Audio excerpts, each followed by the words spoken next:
Capítulo 2 sobre la iglesia de Pérgamo, que es una iglesia pues que fue seducida, hermanos, y ahorita vamos a entrar un poco más en detalle. Este periodo de la iglesia, en la historia de la iglesia, recuerda que estamos tomando un libro de Instituto Bíblico que se llama así, la materia de historia de la iglesia cristiana. Corresponde a los años, ¿verdad? 313 hasta el 476 después de Cristo. Pero antes de ligar, ¿verdad?, lo de hoy, yo quería recordarles lo que estábamos sosteniendo la semana pasada, y era sobre la doctrina de Balaam y cómo Balaam, ¿verdad?, como un profeta enseñaba, ¿verdad?, a poner tropiezo a los hijos de Dios, y cómo seducía, ¿verdad?, a permitirse la fornicación y otros pecados dentro de la iglesia. Y hacía notar, ¿verdad?, que sí es verdad que la iglesia, los miembros, los creyentes tienen mucha responsabilidad de vigilar qué es lo que les predican, pero realmente el primer orden, ¿verdad?, o el primer muro de contención son el liderazgo, y ahorita vamos a ver un poco más de ello. Y por lo tanto les comenzaba a decir, ¿verdad?, por ejemplo, Efesios, donde habla que son llevados por todo viento de doctrina, ahí señalaba, ¿verdad? Y también señalaba, ¿verdad?, que, por ejemplo, Corintios, 1 Corintios, habla de que a Dios le agradó salvar al mundo, a los creyentes, por la locura de la predicación. Eso está en 1 Corintios capítulo 1, verso 21. Así dice, ¿verdad? Pues ya que en la sabiduría de Dios el mundo no conoció a Dios mediante la sabiduría, agradó a Dios salvar a los creyentes por la locura de la predicación. Entonces, otra vez vuelvo a señalar, hermanos, vuelvo a señalar la importancia, amén, la importancia de la predicación, hermanos. No es cosa menor, no es cosa sencilla, y la semana pasada analizamos algunos versículos, ¿verdad?, donde se le habla a los que están al frente de la congregación que estén muy atentos, porque están predicando delante de Dios y ante Dios, según 1 Corintios capítulo 3, amén. Así que voy a volver a Apocalipsis capítulo 2, verso 14, ya no voy a leer lo anterior, sino vuelvo a hacer otra enseñanza de eso, capítulo 2, verso 14, dice: pero tengo unas pocas cosas contra ti, que tienes ahí a los que retienen la doctrina de Balaam, que enseñaba a Balac a poner tropiezo ante los hijos de Israel, a comer de cosas sacrificadas a los ídolos y a cometer fornicación. Y ahora me voy a concentrar en la siguiente falsa doctrina. Verso 15. Y también tienes a los que retienen la doctrina de los nicolaitas, la que yo aborrezco, hermanos. Así que nos vamos ahora a concentrar en la doctrina de los nicolaitas, para saber pues quién era Nicolás, amén. Vamos por favor a Hechos capítulo 6.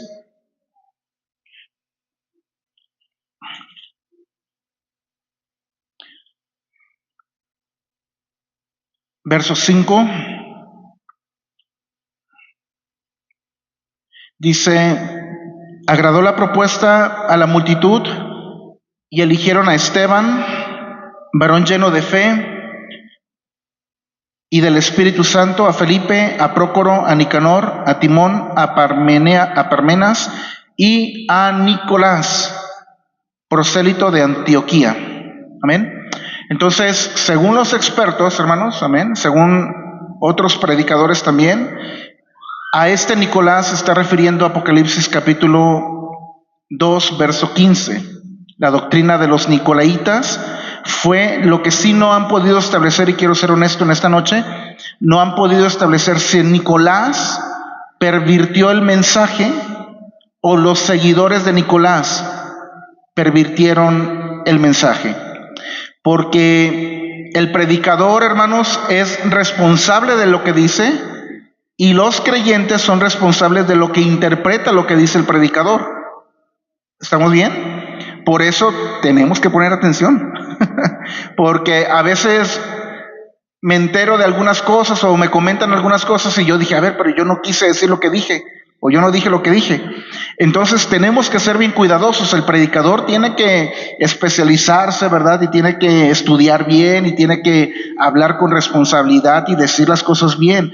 Pero también el creyente tiene que estar con su mente limpia, libre, ¿verdad? Descansado, no desvelado, para que pueda escuchar atentamente. Porque no sé si ha escuchado usted ahorita, pero traen ahí un problemita la página oficial del ministerio de John MacArthur, que ahora con la inteligencia artificial han copiado la voz casi idéntica de John MacArthur y lo han puesto a decir cosas que él no creía, que él no decía.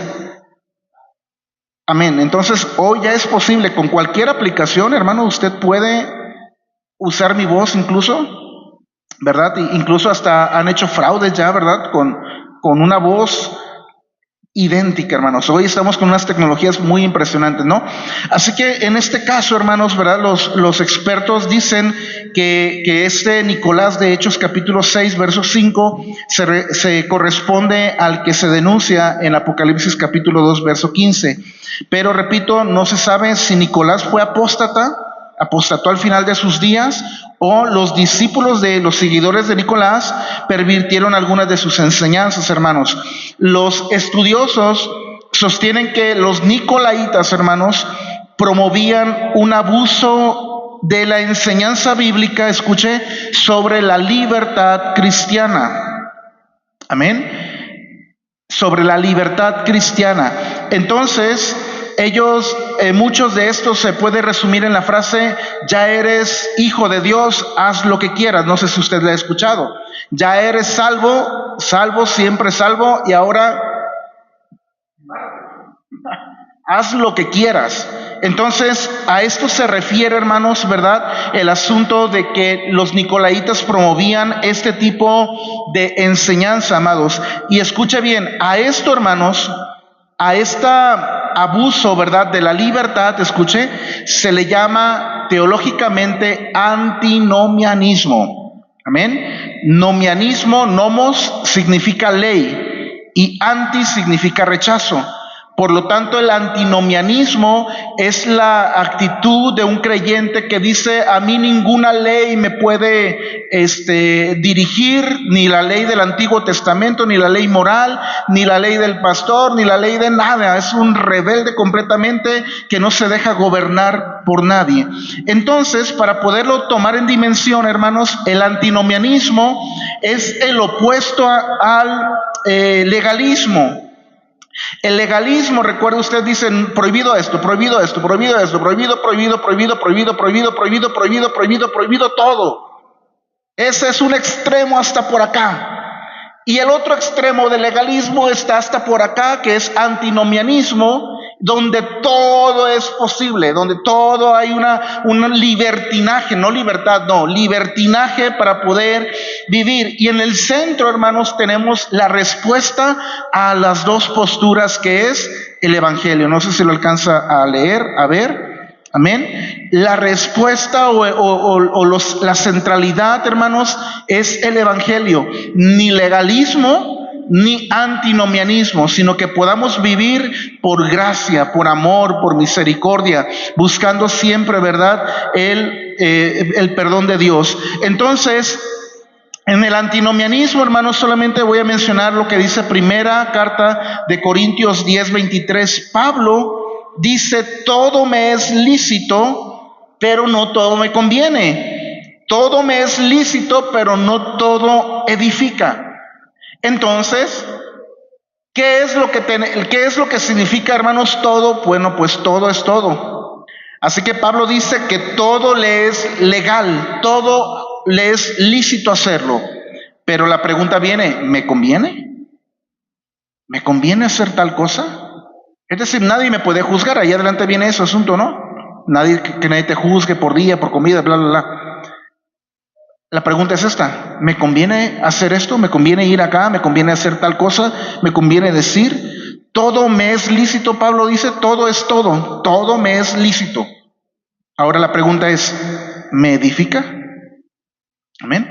Y entonces, en este sentido, hermanos, ¿verdad? Nosotros, cada uno de nosotros, tenemos que operar y tenemos que vivir de tal manera que podamos vivir en un equilibrio, hermanos, amén, porque, repito, el legalismo también es como que si nos pusieran un peso encima, o una policía que nos esté supervisando para cualquier detalle, cualquier cosa, y todo está mal y todo lo que hace está bla, bla, bla, ¿no? Es algo sumamente, una carga, ¿verdad?, impositiva que nadie puede llevar. Y que al final y al cabo el corazón, hermanos, se va a terminar revelando, lo va a terminar haciendo, amén. Entonces, en el Instituto Bíblico me llamó la atención una frase que dijo César, que dijo que una herejía, una falsa doctrina es la posición llevada a los extremos. Y me gustó. Es una posición, es una forma llevada a los extremos. Entonces aquí vemos, ¿verdad?, los extremos: legalismo, herejía; antinomianismo, libertinaje, herejía. La centralidad, otra vez repito, es el evangelio, hermanos, amén. Así que, según, hermanos, los expertos historiadores reconocen que los nicolaitas enseñaban que los cristianos podían participar todavía en las orgías paganas y en las fiestas paganas. Recordemos que en este periodo, hermanos, hay una fuerte lucha, ¿verdad?, por el paganismo completamente. En cualquier parte del mundo que usted voltee a ver, había paganismo. Incluso en la tierra israelita, ¿verdad?, comenzaron muchos a intentar adorar a Baal, adorar a muchos ídolos paganos. Y así que no era la excepción la iglesia cristiana que estaba naciendo y que se estaba expandiendo. Así que muchas prácticas de los ciudadanos, muchas prácticas comunes, diarias, de los que vivían, ¿verdad?, en Pérgamo, en Esmirna, etcétera, muchos creyentes todavía no se podían desprender de la mentalidad en su corazón, en su mente, de las prácticas y de las formas de vida del paganismo. Era como cuando Dios llamó, ¿verdad?, a Israel de Egipto, y los israelitas a la mitad del camino querían regresar nuevamente allá. Querían volver nuevamente a tener esa mentalidad de esclavitud. Pues es lo mismo que estamos viendo en este momento, ¿verdad? Todavía los nicolaitas comenzaban a estar seduciendo a la congregación para que participaran en fiestas, para que participaran en toda esta expresividad y en esta parafernalia, ¿verdad?, de idolatría y de culto a otros dioses, hermanos. Esta doctrina seducía, ¿verdad?, a la iglesia a vivir en la inmoralidad y a vivir en la idolatría. Y no olvidemos, hermanos, que ahí arribita en el versículo 14, ¿verdad?, de Apocalipsis 2, 14 y 15, habla de la doctrina de Baal, poner tropiezo a Israel, comer cosas sacrificadas a los ídolos, hermanos, y a cometer, ¿qué?, fornicación. Entonces, hermanos, amén, querían realizar una manera u una forma, ¿verdad?, de vivir la práctica fuera de la normatividad que Dios había establecido para la iglesia, para la familia y para la sexualidad, hermanos, amén. Nikos, hermanos, Nikos en griego significa gobierno, gobernar. Y Laos significa pueblo. Así que nicolaíta significa el gobierno del pueblo o el gobierno de los hombres. Ya no era, ¿verdad?, ya no era el pastor o el grupo de pastores que estaban dirigiendo a la congregación, ya ahora eran la congregación, era el pueblo el que le dictaba a los liderazgos qué es lo que tenía que predicar, qué temas tenía que hablar, y si no hablaba de esta forma, pues a lo mejor le quitaban las ofrendas, le quitaban los diezmos, intentaban, ¿verdad?, reducir la influencia de la palabra de Dios, porque al fin y al cabo, hermanos, esto era, ¿verdad?, un asunto de liderazgo, esto era un asunto de gobierno, esto era un asunto de orden, hermanos, amén. Así que, amados, ¿qué puede ocurrir cuando una iglesia, cuando una congregación o cuando los creyentes toman el poder, toman la firmeza y la determinación de ser ellos los que digan qué es lo que tiene que hacer el liderazgo? ¿Qué puede llegar a ocurrir? Y por ejemplo, en la actualidad tenemos congregaciones, incluso hasta pentecostales, que se identifican con la pentecostalidad. Tenemos congregaciones pentecostales que literalmente, hermanos, hacen un espectáculo de luces y como una discoteca, ya, para terminar en pocas palabras. O sea, literalmente, hermanos, ya no se entiende si es una congregación o un antro. Literal, hermanos, literal. Ahí podemos ver en esa iglesia, en ese tipo de iglesias, hermanos, que el nicolaísmo, si me permiten decirlo, tomó ya el control del liderazgo en la iglesia. Tenemos congregaciones, hemos sido testigos, ¿verdad, hermanos? De congregaciones que por financiación, hermanos, hay familias que financian, ¿verdad?, la forma de una iglesia, y ellos se quieren considerar como los que tienen que llevar, ¿verdad?, la batuta, el liderazgo de la iglesia. Y entonces, hermanos, déjenme decirle, amados e iglesia, que la iglesia de Jesucristo no es un partido político, no es una empresa, no es una empresa, ¿verdad?, sino que realmente Dios ha instituido, hermanos, la manera en cómo la iglesia, ¿verdad?, tiene que conducirse, hermanos. El diseño de Dios, hermanos, para la congregación, pues yo creo que sí nos gusta, porque no he escuchado nada, pero es a través del liderazgo.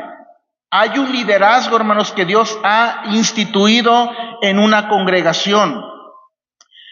¿El liderazgo es perfecto? No, hermanos. Y lo digo, usted tampoco. Amén. Eso tenemos que partir de ahí, hermanos, para poder tomar, ¿verdad?, una mejor posición ante lo que tenemos que estar haciendo y cómo tenemos que conducirnos como congregación. ¿Se van a equivocar los líderes? Sí, hermanos, a cada rato. Usted también. Amén. ¿Le van a quedar los líderes, hermano? ¿Le van a quedar mal? Sí, hermano. Usted también va a quedar mal. ¿Van a prometer algo los líderes que van a hacer, que van a llevar a cabo y no se va a llevar? Sí, hermano. Usted también va a prometer leer la Biblia en todo el año y va a fallar. Amén. Así que necesitamos, hermanos, amén, estar en este vínculo, entendiendo que a Dios le plació, hermanos, que la iglesia de Cristo, su iglesia, fuera dirigido por hombres y mujeres. A Dios le plació, y entendamos que esos hombres y mujeres no son santos con una aureola, ¿verdad?, completamente perfectos. Estarán llenos también de fallas, estarán llenos de problemas, de debilidades, de errores, pero ahí vamos caminando, pero ahí vamos avanzando. Y esto es lo que tenemos que siempre, hermanos, estar observando, ¿verdad?, en nosotros y en el liderazgo, la actitud de crecimiento, la actitud de querer cambiar, la actitud de querer avanzar, la actitud, obviamente, de dejar de hacer los errores, ¿verdad?, que podamos tener como líderes, también dejarlos, también darnos cuenta, también evaluarnos. Les comentaba, ¿verdad?, pero si supieron o no supieron, que hace como 3 meses atrás nos estuvieron evaluando los predicadores aquí en la iglesia, ¿verdad? Repartimos unas hojitas por aquí y por allá a algunos hermanos y nos estuvieron evaluando, al pastor también y a mí también. Al final, ¿verdad?, nos mostraban qué nos había fallado, qué era lo que habíamos, qué ocupamos hacer. Amén. Entonces, ahí vamos. Este asunto, repito otra vez, hermanos, es de querer avanzar. Pero vuelvo a repetir, hermanos, la iglesia, hermanos, en los asuntos espirituales no es un partido político. No estoy hablando de ponernos de acuerdo en el color que quieran, en el piso que quieran. No, eso podemos negociarlo, en la comida que quieran, ¿verdad? No hay problema. Pero en los asuntos, ¿verdad?, que tiene que ver con la espiritualidad de la iglesia, Dios dejó establecido claramente que es el liderazgo a quien se le va a tomar a pedir cuentas. Así que si al liderazgo se le va a pedir cuentas, hermanos, deje que el liderazgo avance con la espiritualidad de la iglesia, con la temática de la iglesia, con la manera en cómo, déjeme ponerlo así, administra la espiritualidad de la iglesia, los cultos, las reuniones, las las veladas, todo lo que tenga que hacer para procurar, ¿verdad?, una espiritualidad firme en nuestra congregación. Hermanos, el ideal, ¿verdad?, es que la iglesia, el ideal, bueno, ahí lo voy a mencionar, una iglesia gobernada por el Espíritu Santo. Este es el ideal, pues, digamos, ¿no? Este es el ideal, una iglesia gobernada por el Espíritu Santo. Y para que una iglesia sea gobernada por el Espíritu Santo, hermanos, rápidamente menciono que primeramente esa congregación y sus líderes, empezando de arriba para abajo, y no quiero decir que haya niveles, por favor, ahorita lo explico mejor. Esta iglesia, amados, tiene que estar sujeta a las Escrituras. Ese es el primer momento, ¿no? También, hermanos, para que una iglesia sea gobernada por el Espíritu Santo, debe de procurar la unidad. Debe de procurar la unidad. Debe de buscar también que los servicios de adoración de la congregación, hermanos, sean saturados por el Espíritu Santo. Debe de anunciar el Evangelio, amados hermanos, y no debe de olvidar la ayuda a los pobres y a los débiles, hermanos. Amén. Que esto sería como el objetivo o el propósito general de una congregación. Esto sería como, digamos, la marca distintiva de que una congregación está siendo dirigida o gobernada por el Espíritu Santo. Pero repito, esto es, déjeme otra vez decirlo así, no encuentro otra palabra, el ideal. Pero vuelvo a repetir, hermanos, vuelvo a decir que la iglesia obviamente está gobernada por el Espíritu Santo, pero que visiblemente o prácticamente o en el diario caminar de la congregación, Dios dejó instituido a personas con funciones muy bien establecidas. Y las voy a mencionar de una vez, hermanos, para que podamos avanzar. La iglesia, hermanos, según la Biblia, está dirigida por presbíteros, obispos, ancianos, maestros y pastores. Esa es, ¿verdad?, la forma en cómo una congregación, de alguna u otra manera, en los textos que no vamos a ver todos, está claramente bien determinado. Y en algunos momentos, hermanos, por ejemplo, en algunos textos bíblicos, sí hay clara distinción, por ejemplo, entre presbíteros y ancianos, sí hay clara distinción, por ejemplo, entre ancianos y obispos, sí hay clara distinción, por ejemplo, entre pastores y maestros, pero hay veces que no. Hay veces que dice, por ejemplo, la palabra presbíteros y se refiere a toda la funcionalidad de liderazgo que protege o que cuida a una congregación, hermanos. Prácticamente, hermanos, la palabra presbítero o la palabra obispo significa supervisor. Amén. Supervisor. O también significa administrador. Amén. ¿Vamos bien? Supervisor o administrador. Así que prácticamente, hermanos, estos papeles o estos órdenes se encargaban, ¿verdad?, de la vigilancia pastoral, del cuidado pastoral de la congregación, de los asuntos espirituales que la grey necesitaba o que la grey estaba pasando, ¿verdad? Por ejemplo, si me acompañan a leer Efesios 4:11, yo creo que ya se lo sabe, Efesios sobre los... ¿Lo tienes? ¿No? ¿Sí? Adelante, José. Sí, por favor.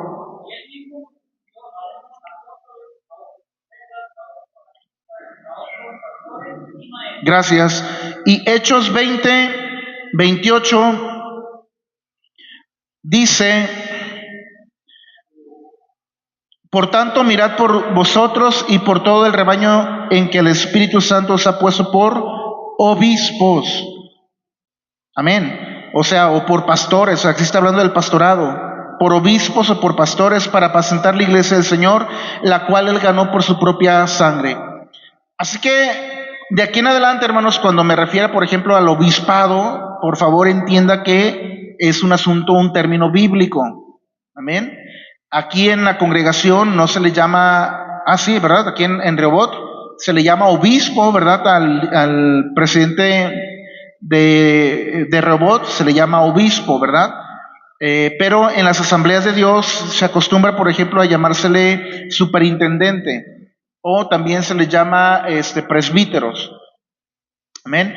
Entonces, solamente es una forma de identificar con nombres las funciones que intentan llevar a cabo.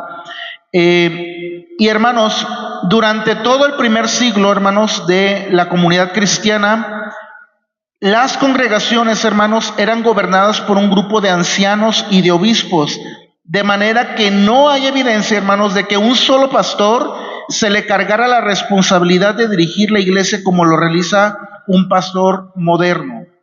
Era un grupo de pastores, ¿verdad? Era un grupo de diáconos, perdón, de presbíteros, quienes estaban encargados de la vigilancia espiritual y de la administración de la congregación. Y acá, ¿verdad? Vemos, por ejemplo, la otra parte, ¿verdad? De los diáconos y las diaconisas, que eran los colaboradores, hermanos, con los presbíteros u obispos. Y pongo atención, colaboradores con, no colaboradores de. Amén. Eran colaboradores con los presbíteros o pastores, cuyo ministerio principal consistía en la visitación, el ministerio entre los pobres y necesitados y el servicio dentro de la iglesia, como lo es la celebración de la Santa Cena. Y ahí hay varias citas que solamente quiero irme a Primera de Timoteo capítulo 5, verso 17.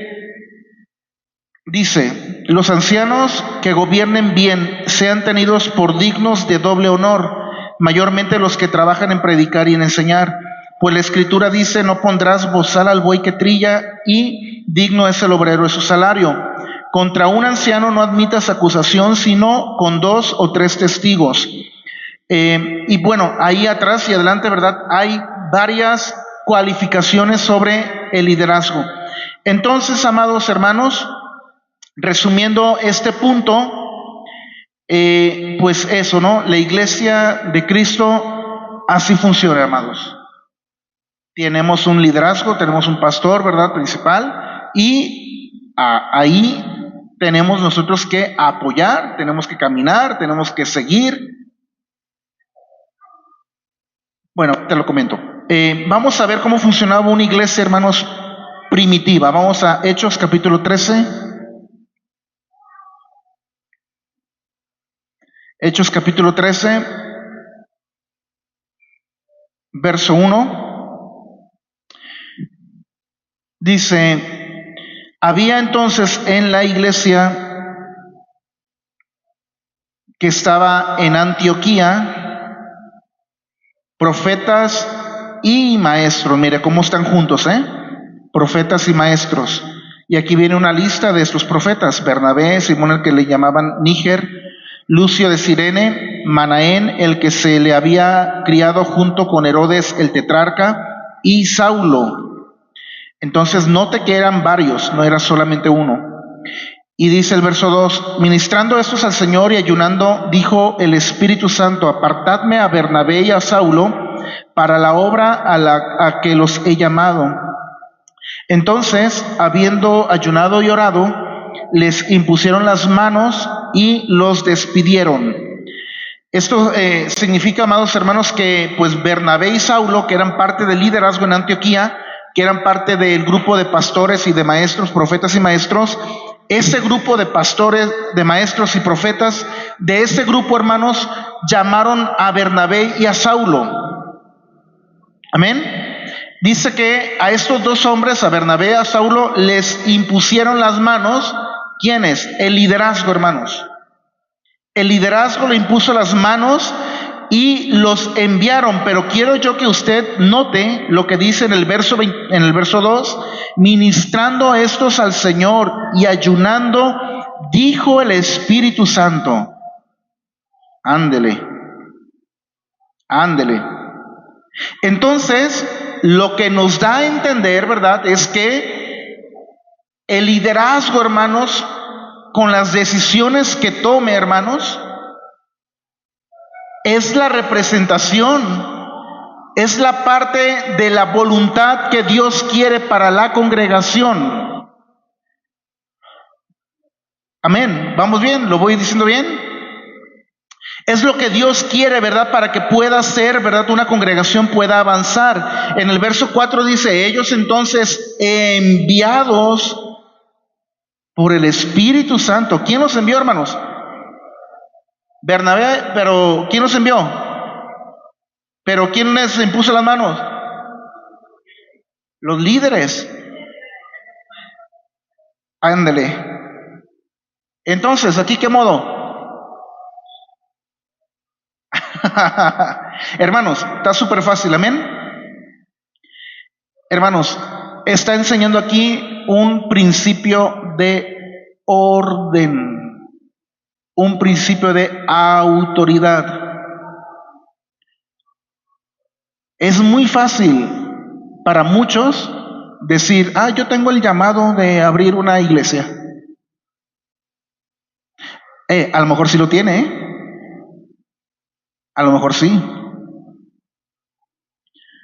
A lo mejor tiene el carisma, el don, tiene el don de predicar, el don de enseñar, y luego canta y canta como los ángeles aparte. Tiene el don de llamar, por ejemplo, de convocar a las personas, tiene la autoridad también para orar, por ejemplo. A veces los vemos, ¿verdad?, que reprenden demonios y, ay, Señor, este Dios es usado por Dios, decimos muchos. Y entonces, esa persona, el hermano, la hermana, el líder que está apoyando una congregación, puede decir, pues, si abro pues ya voy a decir, si abro mi cochera, pues, ¿qué tiene de malo? ¿Qué tiene de malo? La sala de mi casa, hermanos, no pasa nada. Amén. Hermano, nunca lo haga. Nunca lo haga. Usted tiene a quien rendir cuentas. Nos guste o no, usted tiene que decirle, pastor, a partir de este momento voy a estar abriendo la sala de mi casa, vamos a estar teniendo, cultos. Le pido que ore y ríndale cuentas al pastor, la iglesia va a ver si está dando frutos, usted sujeto.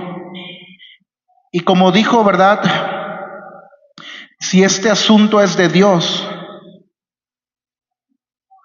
si su llamado es de Dios, si el tiempo es de Dios, si Dios está con usted, Dios lo va a prosperar, lo va a firmar, lo va a fundar, ¿verdad?, ahí, lo va a establecer y todos van a ver que Dios está con usted. Y va a llegar el momento en que el pastor y el grupo de liderazgo van a orar por usted y, como dice aquí, les impusieron la mano y los enviaron. Amén. Bajo autoridad, bajo sujeción, porque líderes ordenados, hermanos, reproducen creyentes ordenados.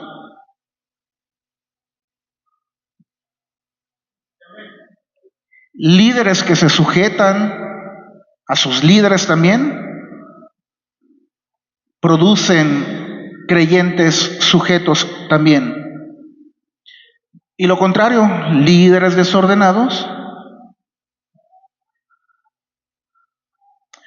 Así que parece sencillo, hermano, repito otra vez, y escuche, por eso es que los de algunas religiones le dicen a nuestras congregaciones changarritos. Porque, y luego así aparecen en las redes sociales, ¿no? Un meme con una catedral imponente y luego ponen el changarrito de tu pastor. Así, o sea, completamente así, ¿no? ¿Por qué? Pues porque están actuando mal. Se está obrando de una manera incorrecta. Así que, hermanos, por favor, yo le ruego, ¿verdad? Eso se lo dije el último día que estuvimos aquí, si no me equivoco, en la lección del discipulado. Si no me equivoco, yo le dije esto, hermanos. Es muy importante, hermanos, que si usted va a promover su ministerio, de hecho es una ordenanza de Dios, que sirva, ¿verdad? Que sirva a los demás, pero siempre con sujeción. Apréndalo, hermanos, apréndalo y sujétese. Y usted va a ver un ministerio saludable. Usted va a llevar un ministerio saludable, hermanos. Pero si usted no se sujeta, si usted lo hace a su manera, ahí hay un principio, escuche bien, de rebelión. Y la rebelión está ligada con el otro, con el chanclas, como le decimos de cariño. Ah, no, de cariño no. De cariño no, ¿verdad? Ese no es principio del reino de Dios, hermanos. Amén. El principio del reino de Dios es orden. En orden, todo en orden. Y Dios le va a prosperar y Dios le va a bendecir, hermanos. Amén. Así que ya estamos casi terminando, hermanos. Santo Dios, temprano, ¿verdad? Bien. Llegamos, hermanos, a una época, ¿verdad?, de la historia de la iglesia cristiana que se llama la victoria del cristianismo, hermanos. Ay, Señor, la victoria del cristianismo, hermanos. Esta victoria, hermanos, fue del cristianismo sobre el mundo pagano.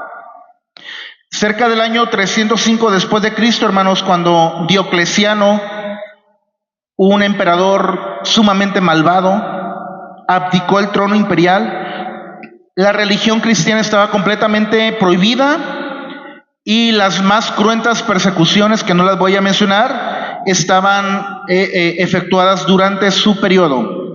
Pero en menos de 20 años después de que Diocleciano abdicó, hermanos, en el año 324 después de Cristo, se reconoció al cristianismo como la religión oficial de todo el imperio romano.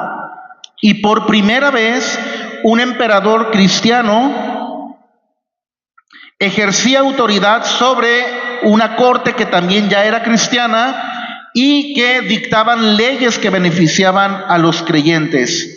Después de Diocleciano, hermanos, 4 aspirantes al trono romano se disputaron la corona imperial en guerra. Los 2 rivales más poderosos eran Maxencio y Constantino, cuyos ejércitos se enfrentaban en el puente de Milán sobre el río Tíber. La guerra estaba en su máximo esplendor. En una de esa noche, hermano, Constantino sueña con una cruz luminosa con el lema Hoc signo vinces en latín, que significa por esta señal conquistarás. Así que Constantino toma esta señal como emblema, la adopta, ¿verdad?, a su ejército, de hecho la pone, ¿verdad?, en alguno de sus escudos, y va a la guerra y Constantino vence. A partir de ahí, hermanos, Constantino se convierte en emperador del Imperio Romano y se llama cristiano. Nunca más los cristianos vuelven a padecer persecución. Al contrario, van escalando cada vez más y más en el poder político, económico y militar de todo un vasto imperio. La conversión de Constantino fue genuina. Usted y yo no podemos saber, aparte que ni fueron ya muchos años. Lo podemos analizar a la luz del Evangelio. El arrepentimiento por una cruz, por una señal. A ver, teólogos, ¿Puede suceder o no? Que alguien se convierta porque ve una cruz.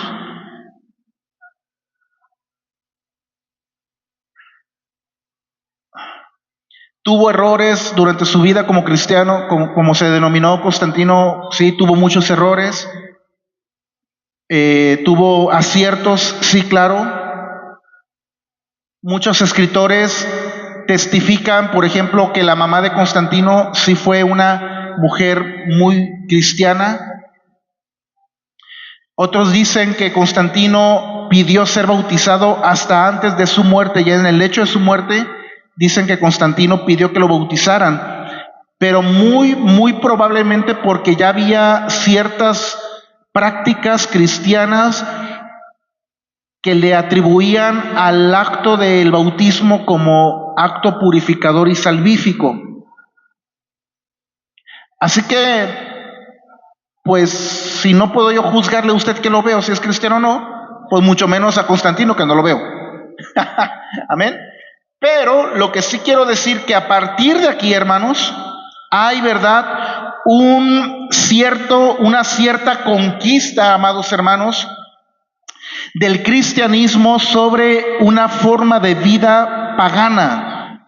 Por ejemplo, ¿qué ventajas tuvo esto, hermanos? Bueno, número uno, se acabó con la persecución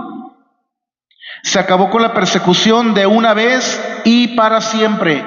Y todo lo que esto puede significar, ¿no? Por ejemplo, que las comunidades comiencen a prosperar, a progresar, que las iglesias se formalicen, se fortalezcan, que un cristiano, ¿verdad?, no pierda su herencia, sus cosas, ¿no, hermanos? Número dos, otra ventaja es que en todas partes, hermanos, se restauraban y se reabrían edificios de iglesias. Otro, número tres, aunque todavía se toleraba el culto pagano, los sacrificios de los gobernantes ya habían parado, ya no se ponían incensarios ahí, ¿verdad? O el gobernante, el gobernador o un senador, no sé, de Roma, ya no hacía un culto pagano públicamente, hermano, ya eso estaba siendo olvidado, ya enterrado, ya.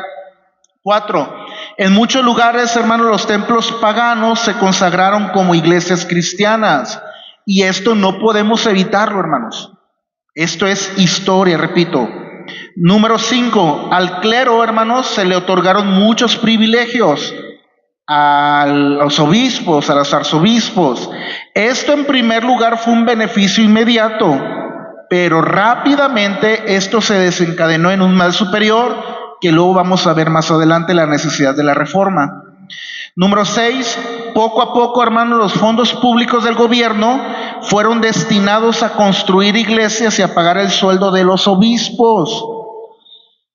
En primer lugar fue benéfico, después fue algo contradictorio, porque por eso es la doctrina de Balaam y los nicolaítas, porque comenzaron a estar siendo influenciados por el poder político y militar. Número 7, se estableció el primer día de la semana como día de descanso y como día de adoración. Por eso descansamos los domingos. Amén. Y número 8, que esto creo yo es lo más hermoso, las prácticas paganas fueron desapareciendo e incluso fueron penalizadas ya por la ley. Por ejemplo, la crucifixión como método de castigo a los delincuentes se abolió. La esclavitud se abolió. El infanticidio, que ahora es el aborto actual y moderno, el infanticidio, ¿verdad?, se abolió. Por ejemplo, me refiero a infanticidio, por ejemplo, si había en un matrimonio nacía una niña en el Imperio Romano, como el Imperio Romano tenía mucho la idea del militar, de lo militar, prefería el hombre, el papá prefería que fuera un hombre que naciera. Así que si ya tenía una niña, ya tenía dos niñas, y si nacía otra tercera niña, pues... Y escucha, hay una carta de un papá de un soldado que le dice, estréllala contra las rocas a la niña, a la bebé. Y eso era legal. Amén. Así que llega el cristianismo, hermanos, y abolió, pero ¿cómo es abuele, abuele. Bueno, eliminó el infanticidio, el abandono de niños. Las mujeres y los ancianos, hermanos, fueron ya protegidos también. Se prohibieron los juegos de gladiadores. Eso me hubiera gustado haberlos visto. Bueno, yo hubiera estado, yo creo que ahí me atropellan a mí, ¿verdad? Los juegos de los gladiadores se prohibieron completamente. Las prácticas sexuales desordenadas fueron penalizadas, hermanos. Amén. Y pues no digo qué tipo de prácticas, pero usted entienda que es un mundo pagano. En fin, la hechicería, la magia, la superstición, el satanismo, hermanos, comienzan también a ser penalizados ya por la ley. Se protege a la familia, hermanos, a través del concepto de matrimonio. Amén. Entonces se establece, por eso es que el secularismo dice que la cultura romana fue la que nos heredó el concepto de familia, pero no, fue hasta que el cristianismo conquistó el imperio romano que Roma adopta y entiende a la familia como usted y yo la entendemos ahora, papá y mamá. Que esto, repito, es cosmovisión, escuche la palabra, judeo-cristiana.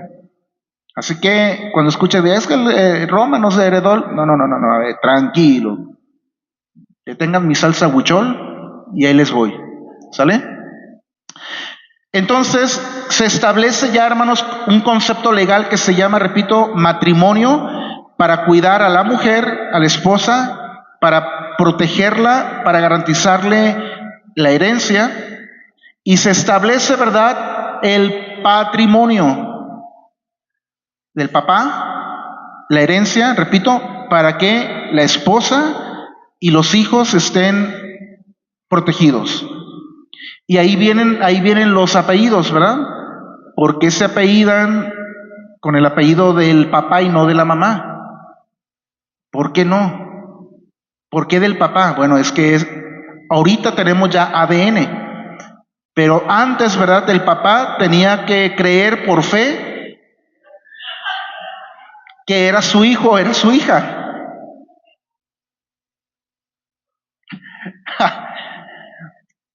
Así que en virtud a eso, ¿verdad?, cuando una niña, un bebé, traía el apellido del papá, significaba que era heredero del patrimonio. Amén. Hoy hay estos grupos feministas, ¿verdad?, que, ¿y por qué no la mamá? ¿Por qué no la mamá? Tranquilos, todo tiene un orden y tiene un porqué. Así que a eso se le conoce, hermanos amados, como el triunfo del cristianismo. ¡Ah, qué belleza! ¡Wow! Zeus, Nimrod, Semiramis, los Baales, todo eso, amados, comienza a ser conquistado ya por una mentalidad cristiana. Repito, antes del cristianismo, ¿cómo se entendían en los pueblos paganos, por ejemplo, el matrimonio? No se entendía. Y es más, analizando, ¿verdad?, la práctica sexual de los aztecas, disculpe lo que digo, pero a la mujer nada más la tenían para hacer y estaba muy bien visto por esa sociedad el sexo entre guerreros.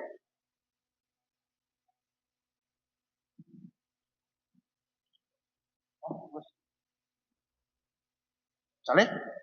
Y eso era, la mente estaba así. Y había una que otra alma, ¿verdad?, por ahí que podía decir, pero ¿por qué esto? ¿Por qué? Pero esa era la práctica pagana, era la práctica común.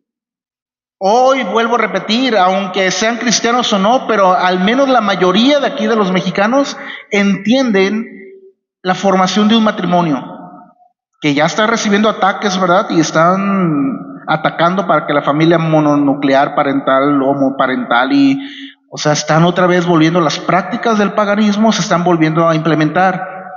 A eso, escuche bien, se le llama neopaganismo. Otra vez las prácticas que ya habían sido eliminadas, otra vez se están volviendo a implementar. nuestros líderes políticos, ¿verdad? Echando brujería, echando chamanes y echando eso, es neopaganismo nuevamente. Entonces, hermanos, esto es, ¿verdad?, el cristianismo, otra vez, repito, sobre las prácticas de una comunidad, las prácticas, ¿verdad?, de toda una nación, las prácticas de toda una región.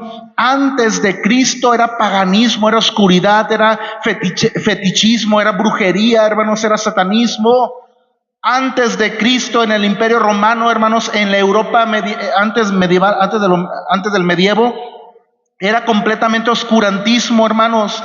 Había, ¿verdad?, prácticas completamente oscuras, completamente, quiero usar un término bíblico que se me olvida, cuando se practica mucho el pecado entenebrecido, la mente entenebrecida.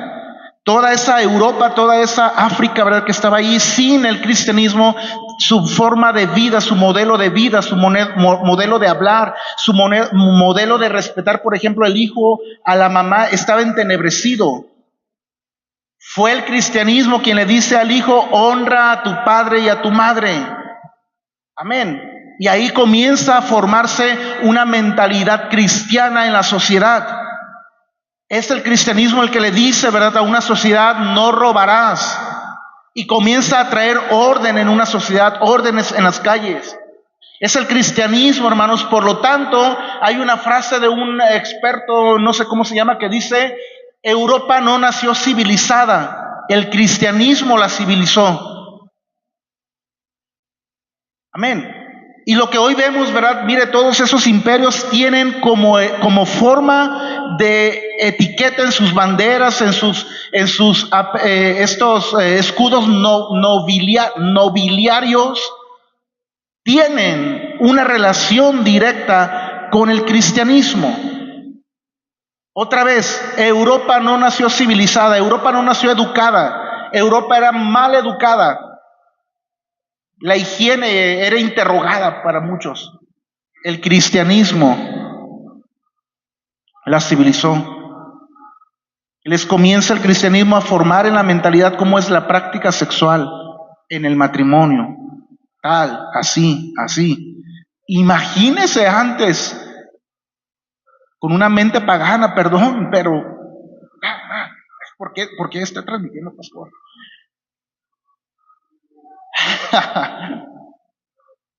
Amén. Este es el triunfo, hermanos, del cristianismo sobre el paganismo. Esto es lo que hizo, ¿verdad?, que toda una sociedad comenzara a prosperar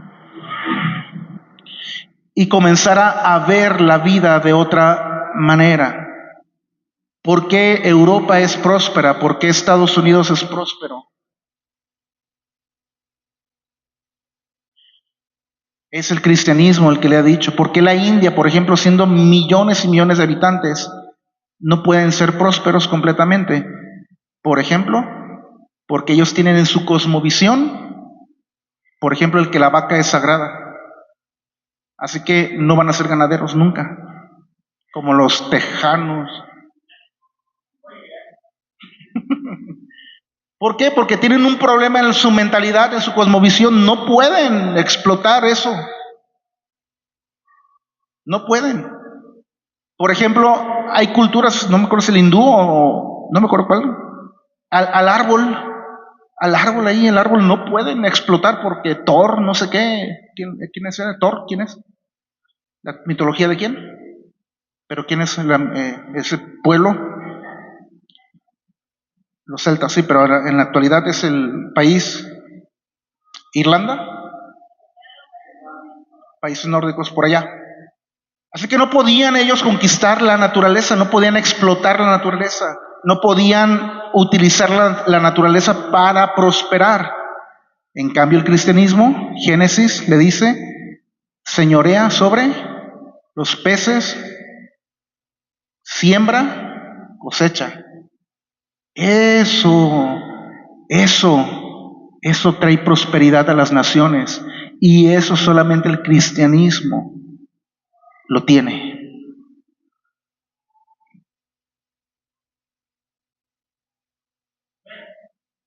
Amén. Luego vemos poquitico más, ya cuando entremos a lo medieval, vamos a hablar un poquito más. Por ejemplo, los lentes. ¿Sabe que se lo debemos al cristianismo? Al cristianismo. Bueno, luego. Bien, amados, ¿ya son las 8? Ya, pero no vino Ramón, así que vamos a seguirle. Hermanos, así que esto, ¿verdad? Esto fue bueno en un principio, que el cristianismo se haya legalizado. Pero por otra parte, amados, todos procuraban ser miembros de la iglesia, porque ya era la iglesia oficial, hermanos. Tanto los buenos como los malos entraban. Los que sinceramente buscaban a Dios, y ahí usted va a encontrar evidencia de ellos, pero también los hipócritas que querían acercarse nada más por una ganancia personal. Hombres mundanos, sin escrúpulos, buscaban puestos dentro de la iglesia, no para servir, sino para obtener beneficios, influencia y poder. Los servicios de adoración, hermanos, aumentaron en esplendor porque ya venía la financiación del gobierno imperial, ¿verdad? Ya estaba infiltrándose ahí, ¿verdad? La forma de la doctrina de Balaam ya estaba muy fuerte, hermanos. Así que ya eran servicios de adoración donde venía el rey. Y por lo tanto no podía llegar, ¿verdad?, el rey a una iglesia de la colonia de allá, tenía que llegar a una iglesia principal. Y ya no podía ser solamente, ¿verdad?, un servicio de adoración, ya no, ahora tenía que venir completamente con un esplendor muy fuerte. Comienza, ¿verdad?, en estos primeros momentos, en el año 405, hermanos, se tiene evidencia histórica que los templos comienzan a aparecer formas y figuras de adoración y de rendimiento cúltico a las imágenes de los santos y de los mártires. Por ejemplo, las muelas, los dientes, los huesos de los mártires, el pelo, la calaca. Ya comienza, ¿verdad?, a ver este tipo de cosas dentro de muchas iglesias que en un principio, repito, eran iglesias cristianas, como ahora podemos decir, saludables, y luego comienzan ya a verse este tipo de sincretismo en la palabra, sincretismo. En estas fechas, hermanos, próximas, ya también la adoración a la Virgen María sustituyó la adoración pagana de Venus y Diana. La seña del Señor llegó a ser un sacrificio en lugar de un recordatorio, como lo manda la Biblia, porque el obispo, el anciano, ¿verdad?, dice que es literalmente la sangre y el cuerpo de Cristo. Pero nos dice Hebreos, ¿verdad?, que Jesucristo hizo el sacrificio perfecto, hecho una vez y para siempre. Así que la forma de la Eucaristía en la cual la tiene la Iglesia Católica, hermanos, es un error doctrinal completamente satánico, porque vuelven a crucificar o a sacrificar cada vez que ellos tienen la Santa Cena, otra vez el cuerpo de Cristo. Sirve que de esas vacaciones me vuelvo a llevar mis libros de catolicismo, de anticatolicismo, mejor dicho, porque cuando regrese, ¿verdad?, vamos a continuar con la Iglesia Imperial. Amén. Y vamos a darle con todo a las doctrinas en las cuales no coincidimos, hermanos. Amén. Así que, amados hermanos, la humildad, ¿verdad?, de la iglesia primitiva estaba ya desapareciendo. Ahora era una iglesia con opulencia y con mucho poder. Repito, había gente muy sincera, hermanos, como los registros históricos cuentan. Por ejemplo, se testifica de la mamá de San Agustín, Mónica, pero que ya le hicieron santa, pues. O sea, ese es el problema que los católicos tienen. Amén. Por ejemplo, ministros, ancianos, obispos muy fieles como Jerónimo, que usted lee las cartas y coincide con nosotros, con lo que creemos ahora. Por ejemplo, Crisóstomo, llamado la boca de oro. Así se le conocía a este pastor, a este obispo, la boca de oro, por su increíble elocuencia, dicen, la belleza y la profundidad de sus predicaciones, que sin temor se paraba en su congregación y denunciaba los excesos que muchos creyentes estaban cometiendo. Así que quien lee a lo bajito, hermanos, este periodo de la iglesia se puede confundir, porque no va a hallar, va a ver de aquí o de allá, de qué soy, como de melón o de sandía, ¿verdad? Como la vieja del otro día. Amén, hermanos. Es que, hermanos, seríamos deshonestos intelectualmente si no reconocemos también, ¿verdad? Que ahora, ¿verdad? O que en aquel momento, perdón, muchas de esas doctrinas, hermanos, surgieron, aunque le cueste o no aceptarlo o no, surgieron con lo que se conoce como la Iglesia Católica. Ahora bien, no era la apostólica y romana como la conocemos, amén. Yo le he dicho la Trinidad, hermanos, con Agustín de Hipona. No hay otra vuelta. No hay otra vuelta. Por ejemplo, tenemos para la defensa ética y filosófica de Dios, del teísmo, a Santo Tomás. Las vías tomistas se llaman, 5 vías tomistas, que en la actualidad todavía los grandes apologistas de la actualidad ahora utilizan las 5 vías tomistas para demostrar la existencia de Dios. Amén.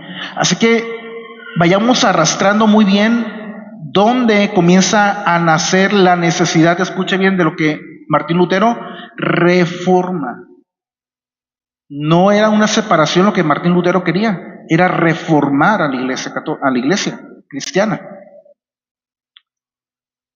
Obviamente no se permitieron, obviamente se vinieron muchos problemas, amén. Pero este es el problema, hermanos, del catolicismo, que eleva, ¿verdad?, a la sacralidad todos los elementos que tiene alrededor. Amén. Si tiene, por ejemplo, quiere exaltar para sus creyentes el modelo de una familia, la convierte en santa, la sagrada familia, y la eleva, ¿verdad?, a los altares como adoración. Por ejemplo, ahí en Mateo, ahí dice la asunción de Cristo. Ahí dice en nuestra Biblia la asunción de Cristo. ¿Cuál es el problema del católico? Que empieza a venerar la asunción y a Jesucristo lo hace a un lado. Ahí está el problema del católico. Quiere, ¿verdad?, por ejemplo, testificar lo que los cristianos, y ya dije, no tenemos problemas con decir que somos santos porque somos lavados con la sangre de Cristo. Lo que creyentes antiguos hicieron con compasión, con amor, con verdad, con integridad, que merecía ser contado su vida, ¿verdad? Ellos, bueno, pues empiezan a decir, miren, este es santo, miren, y empiezan a adorar al santo. En vez de darle la gloria a Dios por lo que hizo en la vida de esta persona, ¿verdad? Y pues obviamente comienza a distorsionarse. ¿Por qué? Porque tienen un alto problema con el asunto, creo yo, de la adoración idolátrica, hermanos. Que aunque como la iglesia de Pérgamo, ¿verdad? Aunque no ha negado su fe, como dice Pérgamo, ¿se acuerda? En Apocalipsis, no has negado, tengo unas cosas contra ti, que no has negado tu fe. Ay, Señor. Apocalipsis 2. Tus obras donde mora Satanás, donde está el trono de Satanás, pero retienes mi nombre, no has negado mi fe, ni aun en los días de Antipas, mi testigo fiel, amén. Entonces, Pérgamo no ha renegado de su fe, pero sigue, ¿verdad?, teniendo una alta, hermanos, elevación a los altares de lo que no le corresponde, porque la palabra de Dios claramente dice, ¿verdad?, a quién le corresponde toda la gloria y toda la honra. Al Señor Jesucristo, a Dios Padre y al Espíritu Santo, obviamente, ¿no? Pero este es el problema, repito, hermanos, de la catolicidad, cómo es que empieza a mezclar muchas de las cosas que son parte de la identidad del creyente, hermanos. Dios no tiene ningún problema con las imágenes, amén. ¿Sabe eso? ¿Sabe eso usted? Dios no prohíbe las imágenes. El problema es eso, ¿no? La adoración. Si usted observa, por ejemplo, el tabernáculo, cómo estaba lleno de símbolos, de imágenes, de objetos. Dios mismo le dice, ¿verdad?, a Moisés que levantaran una serpiente, ¿se acuerda? En el desierto. Y después Dios le dice, destruye eso porque el pueblo ya se descarrió. Amén. Entonces, eso, repito, hermanos, no, esto es asunto de, como dice, todo me es lícito, pero hay que analizarlo, hay que observarlo, hay que discernirlo, hermanos. Y creo yo que la historia de la iglesia cristiana, hermanos, nos ayuda mucho en un equilibrio correcto. Amén. Hermanos, pues aquí vamos a pausar la serie hasta que regrese en enero, si Dios lo permite. Amén. Vamos